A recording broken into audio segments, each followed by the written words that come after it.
to Lots Drawn. This is a podcast where, of course, we discuss things around the tourism, around the culture, around environment, and several of the other areas of development in Tobago. Today, I'm really pleased to have with me Dr. Ryan Allard with me, my friend and colleague. And Ryan, I know that a number of persons may not know exactly who you are, but I think it's good if you kind of set the tempo before we get into talking about environment, Tobago, tourism, and so on. Tell everybody, who is Ryan Allard? Where have you studied? What have you done? Yeah, it's good to hear it coming from the horse's mouth. Right. It's always weird for me to answer that question because I never know how far back to go, you know. And how much to skip along the way when I come forward. But I give you permission. You skip. So, well, maybe we'll start all the way back from maybe even my primary school days, because I think people can at least reference those institutions, primary school, high school. So primary school, I was born, grew up in Canaan, went to Signal Hill Primary School. Right. A long time ago. I hear the school is doing very well now, so I'm very happy about that. That's part of my history too. Absolutely. I made a piece of history with that school, but we'll talk about that. We'll get there. We have to get there. All right. So Signal Hill, then went on to Bishop's High School, did, all the way up to A-levels there, good 7 years. Right. After that, I went off to the U.S. to study. Well, I was always obsessed with planes and flying, so I did aerospace engineering, Okay. Went to the U.S. to MIT for that. And after that, what did I do with my life? So you went to MIT up to what level? PhD up or to the master's? Up to the bachelor's. Did my bachelor's degree. Okay, my bachelor's of engineering there. So that was a while ago. After that, I worked in a couple different industries, exploring, what is out there, So I worked in finance in the US. I worked at PwC in Trinidad, actually, in the business consulting, the advisory business. Right. So there's where you get to explore a bit of several industries and explore your ability to interact and to understand and enjoy them. And I discovered that the transportation is a very interesting field. There's so much going on in that field. And I ended up, returning to school after working for some years to study a master's and then a PhD in transportation systems. Oh, so that's your specialty. Just share with me, because, I'm now in that same vein, but what was your area, your thesis? What was your thesis? Right, so for the master's side, I was studying the ability to use technologies to improve to make it safer for people driving. Technologies in cars themselves. Right, gotcha. Right, so they call them advanced driver assistance technologies. Okay. Right, so it's what you might think of as the lane change assist technology, or nowadays we call it all autonomous cars, right? But it's made up of several different things, right? So lane change assist is one, automatic emergency braking is another one, ensuring that there's a safe distance between your car and the car in front, right? So all those kinds of technologies together. There's even things nowadays where they can tell if a driver is falling asleep. And the car can slow down to protect you, right? Yes. So all those kinds of things, I was studying how those would impact the safety of drivers, right? So I did some simulation on that and, did some analysis. So that was the master's. Right. Then I said, let me continue this because it's interesting. There's a lot more to be done out there. So I ended up doing the PhD. And that was all in Europe. I was in Portugal, in Lisbon. And the PhD was in a very different field. That was more in how you connect different types of transportation systems so that they work better. So are you trilingual? I've learned a bit of Spanish, a bit of French before I went away. And then I learned quite a bit of Portuguese while I was living While you were there? Because I was there for a good 4 years or so. Well, boy, I gotta bring some of my Brazilian music to talk to you. Absolutely. I love it. You explore so many different musical styles, especially when you go away, because it's more natural to explore when you're away. But I've explored them. I love so many different styles. You know, I love. Boy, I tell you, we may have to make a program where we talk about that transportation thing, because that's amazing. That whole thing you described is pretty amazing. But let's focus on the environment. I know you've been doing a lot of work with the NGO, right? Environment Tobago. But tell us, I mean, in a nutshell, what your work with the environment in context of Tobago, what does it entail, or what did it entail?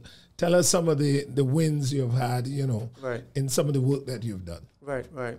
So maybe it's better to continue from the degree, because the degree, it gave me a background in transportation systems, right? Right. But then after that, I ended up working with a non-profit focused on climate change. Right. So that is the connection. Right. So now I am so glad you said climate change, because I have to put a picture to you. You know, recently at the COP26, right, you saw the minister from Tuvalu, right? He went into the water to make the point that the islands, you know, in the Pacific where he was, these islands were being taken over by water. Yep. And that they were making the case that they may even lose the island itself, or the islands, and that they want to have sovereignty by having the state still be maintained and recognized. And then they spoke about some of the other things that will happen. For example, some of the embodied knowledge, some of the practices, they will lose some of that stuff.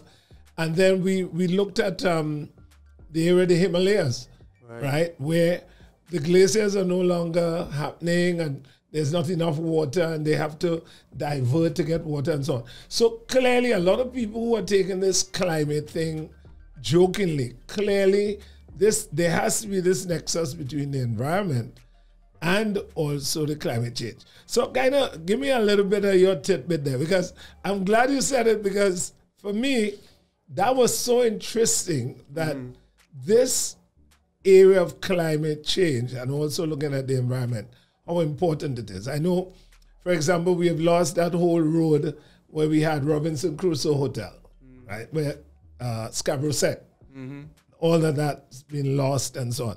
So I know we also deal with coastal erosion. But you go ahead. You take the floor from here. There's so many directions you can go with that, right? So climate change it's a big, messy, hairy problem, right? It affects the entire globe, everybody, in different ways, right? And it's an environmental problem. It's a social problem. Cultural. It's an economic. It's an economic problem. It's an engineering problem. It's a political problem. Certainly cultural, as you said. So many elements to it, right? So everybody has a different perspective, and people's perspective tend to depend on what their individual experience with climate change has been. Right. So if they have not seen something that affects them that they can link mentally with climate change, they may say, "Oh no, climate change is not a real thing. That's some made-up hoax." You know, Chinese hoax is what was a big thing for a while, right? So it's not real, you know. But if you live in a place where you have more fires, you have more storms, you have increased flooding, you have drought, or you have excess rain, or you have a range of other things. For instance, things that are harder to see, such as the migration of certain species. Right. Yes. Right. So they're moving because it's warmer for them in some areas, which is bad for some of them. It's better for some of them. So they'll go either towards the warmth or away from the warmth. So it ends up being a very sticky problem. It's hard to communicate to everybody. I think the global climate change movement, they had to change their language in order to get people more interested in it, to understand that this is a serious threat to humanity. Because in the past, remember those images of polar bears on little ice floating, icicles, bits of ice, and polar bears dying, and it's about to lose all its land. That would engage certain types of people. A small subset of the typical population. Maybe 1-2%. They say, because they'll be emotionally attached to a polar bear that's about to lose its land, lose its way of life. But then if you want to get a mass movement where you get governments to change laws, you get people to change their behavior, you need to do a lot more than that. You need to get the people's emotion about their daily life. Did you see that clip with the cartoon, well, an animated feature with the dinosaur going into the United Nations to address you? Yes. I love that. Extinction something, yes. Yeah, but you know, the line that stuck with me is extinction is a bad idea. Extinction is a bad idea. You know, you guys, you all need to pay attention to this. So, I mean, let's bring it back a bit, Ryan, to Tobago. I know we had the issue of talking about drainage, mangroves. Tell us some of those general things that we're doing in Tobago where environment is concerned. Right. So, I mean, Tobago is a very small island, right? So we can't get away from the water. We can't get away from, you know, the coastline and what's happening to the coastline, right? So when you look at the trend of Tobago's climate over the last, let's say, 30 years, you know, within somebody's lifetime, you can see changes, right? You can see coastlines that are degrading. You can see roads that are, you know, on the way here, you know, in Mount Irving, the road actually is falling away. Yes. Right? So you need to take action to fix that. And that doesn't happen in a vacuum. It happens because, you know, there's erosion, maybe because of poor coastal development, right? But there's erosion, the climate is making the waves, you know, the sea levels are higher. So when the waves come, that's higher. If there's a storm, if there are stormy seas, those seas are higher than they would have been in stormy seas 30 years ago, right? So it ends up taking more, making more of that wave action that takes away the soil that would be supporting the road. That's one example, right? You can go around Tobago and you see several examples of that. So that's one. You look at, for instance, what's happening in rainfall. You know, we need water to drink. We need to have our dams filled, ideally to capacity as often as possible. And we used to have a clear rainy season and a clear dry season, right? Yes. That to me, I don't know how we can predict that anymore. We don't even know what is Piti Karim. right. So it ends up being a very difficult thing to pinpoint that, okay, this is happening, this has happened, you know, especially when you have younger person who have not experienced the past situation, right? Yeah. So you end up having a lot of changes happening very slowly. And what we need to be doing in Tobago is being very clear about communicating that these changes are linked to climate change, one. That two, we need to do something about them. I mean, what we need to do has to be something that's sustainable, meaning that it doesn't, you know, it's not something we can put in place now and in 5 years we have to go and spend more money to fix it again because we didn't do it correctly, all right? So it's a thing where, you know, reinforcement of the coastline, how we build on the coastline, how we reinforce roads, how we protect floods. You know, Chicago flooded, what, 2 or 3 years ago? Yeah. Right. So how do we protect against that happening in the future without having to build enormous walls, for instance? But as you're there, Ryan, I think it's important as we are on, we have to talk about the irresponsible nature of some of our citizens. Right. People are still throwing fridges in rivers. People are still throwing old beds in rivers. People are still throwing dead animals in rivers. Yes. I mean, I think it would be good to get some commentary on that. Well, it really should not be done. It's clear. I mean, the thing is, people feel that I think people are disconnected, one from the environment and two from each other. Right? We don't realize that we're all in this together. We're all connected, and we're all. That's a good point. We're all affecting the quality of life of everybody else. Of everybody. Yeah. Right. So when we go and we dump in could be a mangrove, could be a river, could be on the coastline near a beach. You know, sometimes when you go down to, for instance, Kilwin Bay, you see, you know, dumped, you know, as you said, you know, old furniture or whatever it is. I was in the mangrove today and I saw a lot of garbage there, you know, and it damages the mangrove. The mangrove, as an example, if it ends up dying because of the damage we're causing, as well as climate change, that also affects it, right? But if it ends up dying, then all the benefits that we got from the mangrove would be gone. I have to tell you this story, just because it's juicy. So I paid a guy to go to the labas, right, to dump some garbage, right? These old documents, all kinds of stuff. And then the following day, I got a call from the police. The police told me that I dumped some garbage on that Orange Hill Road. I said, no, that's impossible. I never did such a thing. I will never do that. Right. They said, but there are documents with your name on it. So we could only trace it back to you. Right. I had to now give them the number of the driver that I used. He, instead of going there, just found another place where he thought he can just dump it. Right. Right? So again, your point has to be taken. I mean, this is a simple story I'm telling you, but it also shows about how irresponsible people can be. Absolutely, you know? Absolutely. And it's as simple as, and you see this several times a month, let's say. Somebody is driving in a car, they have their drink in their hand or their wrapper, the hand casually goes out the window and magically it has nothing else in it. The hand is empty. And this is a constant thing. People don't realize that these things have consequences for our own environment, economy, way of life, quality of life, all these things, you know. And parents are teaching this to their children. Correct. So just moving from one to the next. Give me some commentary on the mangrove. What's the situation as far as you know in terms of how we are managing that? Right. So mangroves are water systems, right? So these are trees, of course, that grow in the marsh, grow in the water, on the coastline. And they have this lovely design, you know, when you go there and you feel almost like a spiritual connection, you know, because it's so wonderful to be there, be in the middle of it. But the thing is that they are sensitive, right? They have functions to slow the wave action of water, you know, excessive water that could cause flooding, right? So they help to reduce flooding.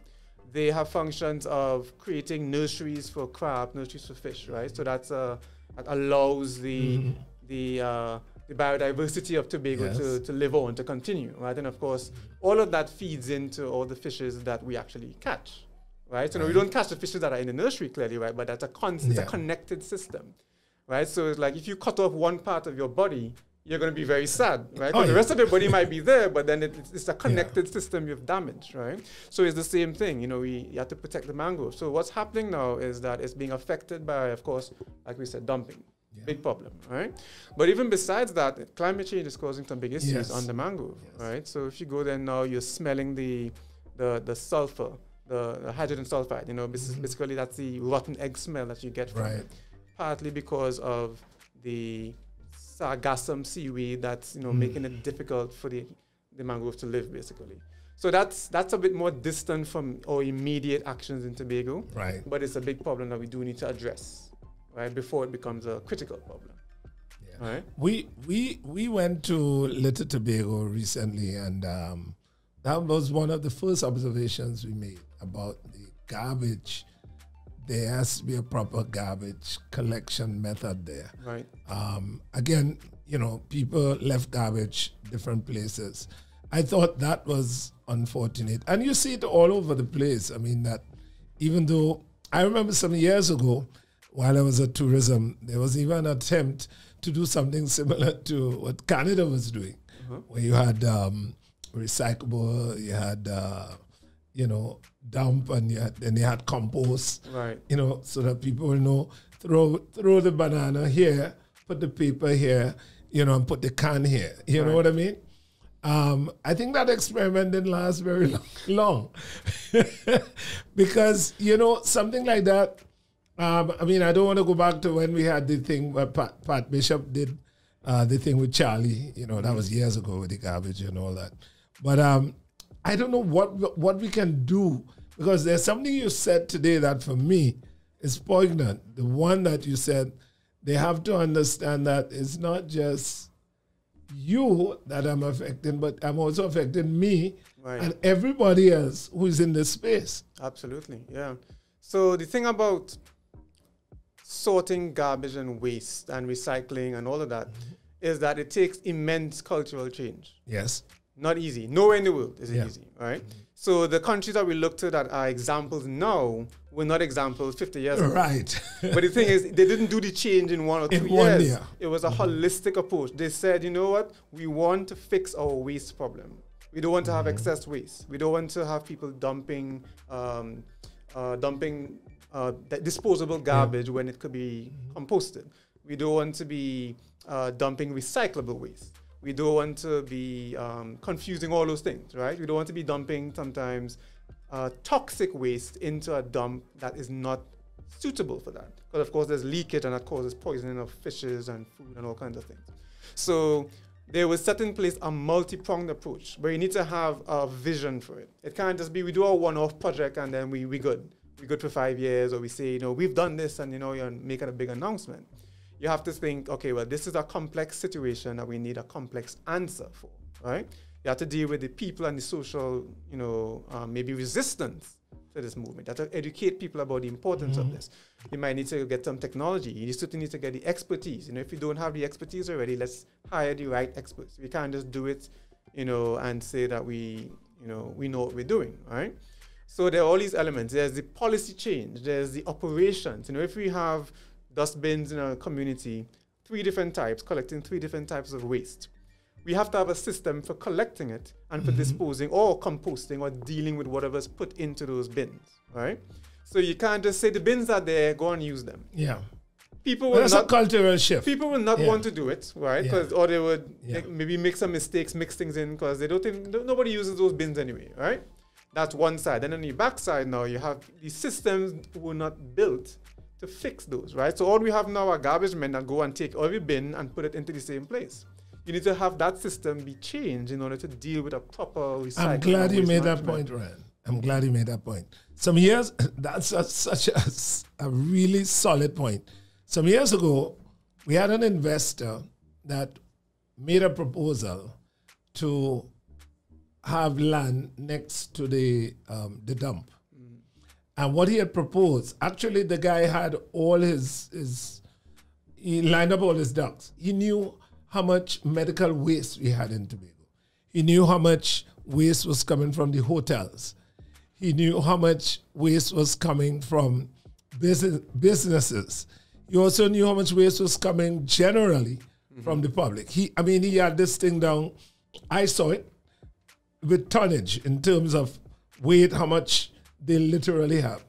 And what he wanted to do was, he had this idea about going zero waste, which is, of course, is a nice dream. Right, right. Well, the world looking at that too, but the idea was really to take the waste and convert it into, on one hand, chemicals, and I think on the other hand, if it's not bricks, it is some other product. But I think it was mainly chemicals. There were chemicals that the idea was to move it and convert it into chemicals. It never got off the ground. But I thought that was a very interesting proposal that I saw that came here. I mean, I don't know if you've ever heard about anything like that. I also knew of another guy that came with a proposal from Africa to convert newspaper into bricks. And I actually saw him do it with other chemicals like kerosene and other stuff.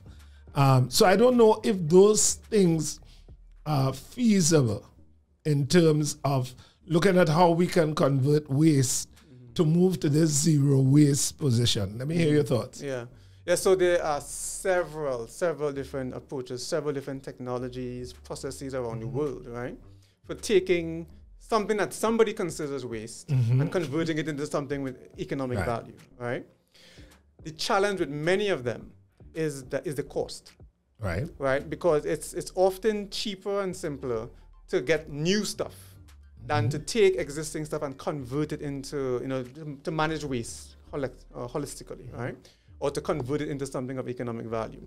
So the challenge is always figuring out a way to get over that initial hurdle of making it cost effective and making it valuable for somebody to sell it afterwards. Otherwise, the continuity and sustainability of a business or of an operation is going to be challenged, right?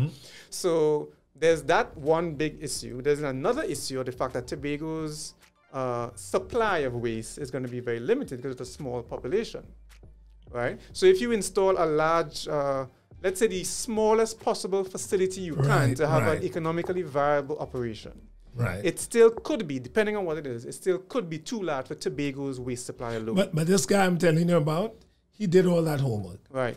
And he found it was feasible. Right. But it wasn't entertained at that time. I'm just saying, but exactly what you just said, he did all his homework before he can decide if it's viable. Right, well, that's good. I actually think he took it to another island. Well, if he's a businessman and entrepreneur, Well, he does it all can. over. He says he does it all over Asia. Okay. And so on. You know, it's nothing new here. Right. I want to just segue to tourism for many reasons, Ryan. Mm-hmm. We used to have the tagline, clean, green, serene. And then we moved that to live the culture. Mm-hmm. And then we now move it to beyond ordinary, right? So those have been three big manifestations over the last, I would say 20 years. Well, 20 or 3 right back to now. Europe loves the idea of clean, green, serene. And of course, we used to say safe. Right. Now I think people tend to hold back a bit on the safe. But as a tagline, and also the fact that we really, people who come here tend to say Tobago is very cleaner when they drive around.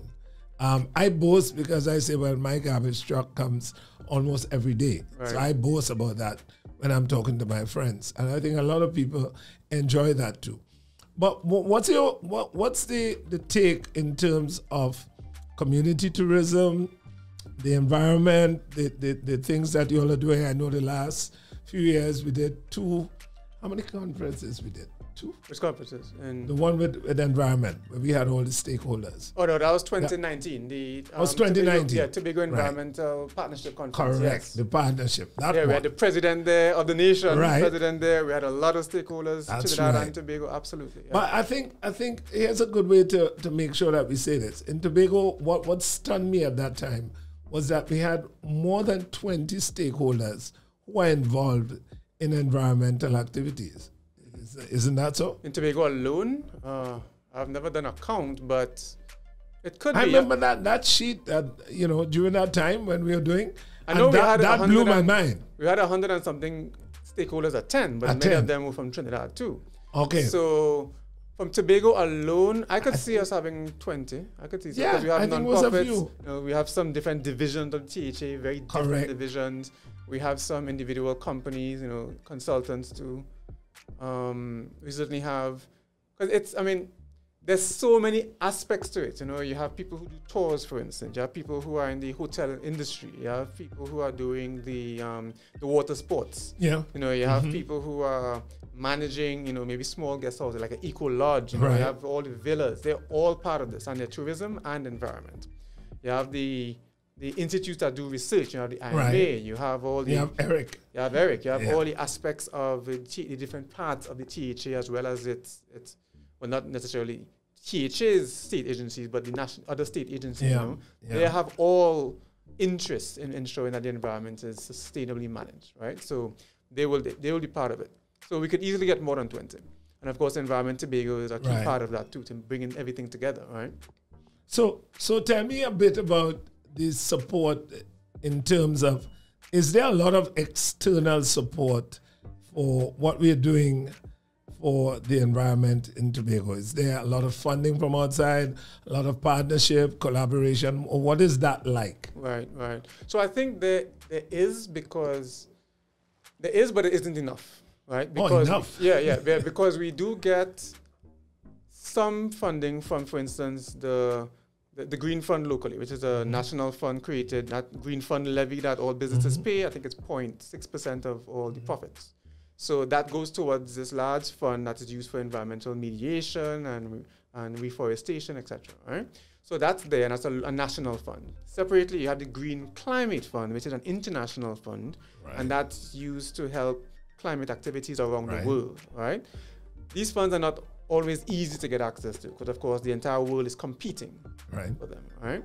Then you have various companies, you have sometimes oil companies here, other large companies locally and away that are doing their corporate social responsibility, right? So they would support a non-profit to do some of the remedial work or the educational work within the environment, for instance. So we have done that. We have been supported by the various stakeholders around in the last few years, definitely.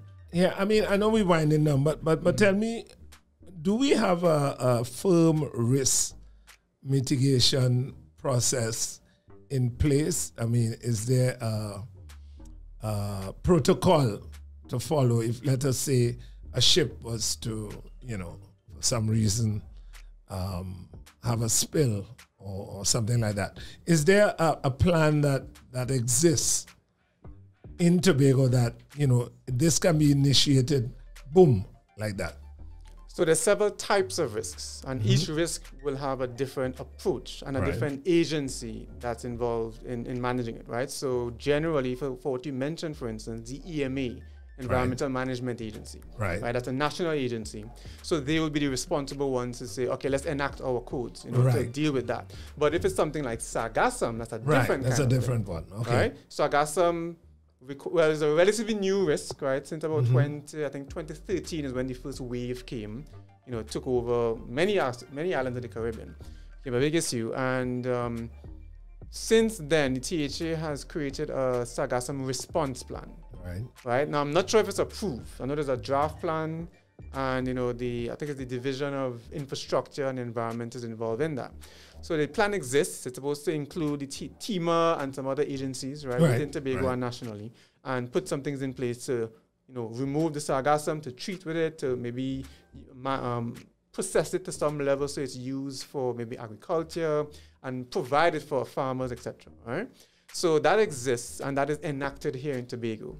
I'm not sure if there's a plan in Trinidad. I think by now there might have been some activities to develop one. So each type of risk has a different agency, a different response, a different plan. No, that's great. And great TEMA, info. Yeah. of course, TEMA, Tobago Emergency Management Agency, right? So the TEMA is involved in almost all of these plans, because we're talking about emergencies of various types, right? And of course, TEMA, as far as I understand it, needs some more resources to make sure that these plans are updated, because risks are changing all the time, and of course that they have the resources to enact these plans. Yeah. But that's always a risk too. Yeah. All right. So Ryan, I mean, we've covered so many items here, and our podcast, we tend to keep it nice, short, and sweet, and juicy. But tell me, how do we see the future post-COVID? How do we handle this? You asking me to predict the future? No, I'm not. I'm asking you. They pay big agencies billions of dollars to predict the future, and they're wrong, So I can't predict the future in any kind of I mean, confidence. no. I didn't mean in that sense. I mean, how do we see us moving forward? COVID is I think it's going to be something we live with for a while. Right. But in terms of your own sense of how we come out of this on the tourism side, and I guess it doesn't stop the environment work. That does not stop. But what are your thoughts about, in terms of tourism, how you may have some lovely ideas about how we can come out of this? Right. Okay, so let's make sure everybody listening remembers the situation that we're in, the dire situation that we're in, right? So tourism experienced a significant decline before COVID, right? TTAL came along, TTAL started to put some things in place, and things apparently were starting to turn around, and then COVID said, stop. Yep. Right?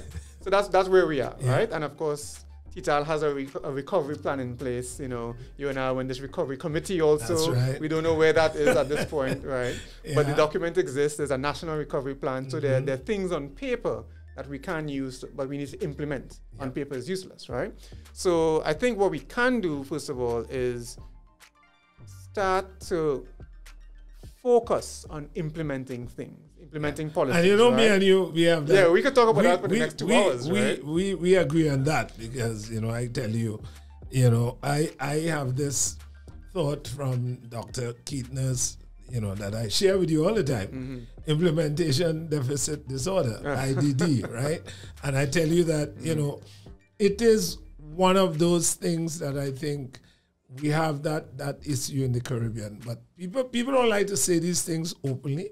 But I think they need to be said. That we have to find ways of implementing a lot of things we put on paper, and we spend a lot of money to get these policies and plans done, but they are not executed. They're not implemented. Yeah, I think two things come to mind about that. I mean, there's a lot of analysis done on this. I've seen some papers that analyze, as you said, the entire Caribbean's implementation history and capability. Yes. And found some gaps, right? But besides that, I think there are two things that make it hard for us to implement. Obviously, the leaders need to be on board, right? And I think champions. They need to be champions. They need to be driving things. I've heard a politician here in Tobago say that it doesn't happen unless I drive it, right?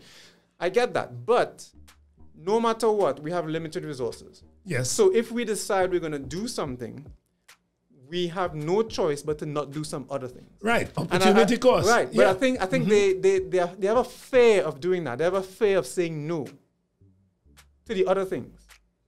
We can't do everything. Okay. Right? So if we say, for instance, in tourism, if we say we are going to become an ecotourism heaven, then we cannot become a mass tourism heaven. That's right. Right? Those are total opposites, right? So we have to say, okay, we're going to do this, and what that means is we cannot do this because this is not in line with this vision.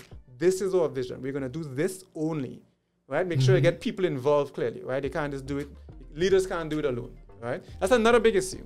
No, I you know me and you, we agree on that. Come on, Ryan. For some reason, they're convinced that they have to be the savior of your island, your nation, your whatever it is, and it's nobody got to be else. together. You have to do it together, right? And you see these gaps all the time.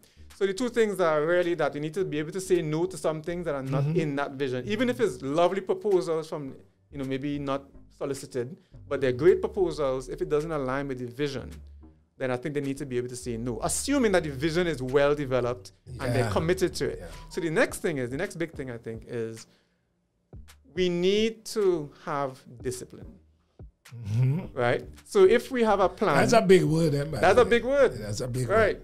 So if we say we're going to do something, we can't change our mind in a year. We can't change our mind in 2 years because these things are drastic changes for Tobago and Trinidad and Tobago, right? So when you're reading, I think it's The Guardian talked about the next chief secretary will have this dramatic economic issue to deal with. I agree, right? And they said things like they're going to have to find ways to build a new economy in Tobago, right? And this means consistent effort for several years.